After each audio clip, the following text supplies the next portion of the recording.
নামাজে সেজদায় চোখ বন্ধ রাখলে কি হতে পারে, কি ঘটতে পারে, কি পরিণতি হতে পারে?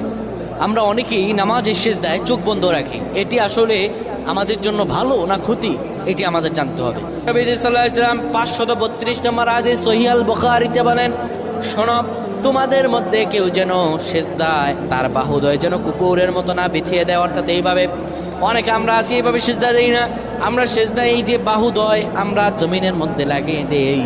রাসূলুল্লাহ স্পষ্টত নিষেধ করেছেন এইভাবে যেন কেউ সেজদা না দেয়। এইভাবে যদি সেজদা দেয় আল্লাহর দরবার তার নামাজ কবুল হবে না। শুধু তাই নয়, রাসূলুল্লাহ সাল্লাল্লাহু আলাইহি সাল্লাম সেজদার মধ্যে গিয়ে চক্ষু বন্ধ করা ঠিক নয়। যারা চক্ষু বন্ধ করবে হয়তো মনের ভিতরে কোনো ফাহশা থাকলে সেটা দেখা যেতে পারে, কিংবা চক্ষু যদি বন্ধ করে রাখে তার এখানে কি আছে সেজদার মধ্যে গিয়ে কি দেখতে পায় না দেখতে পায়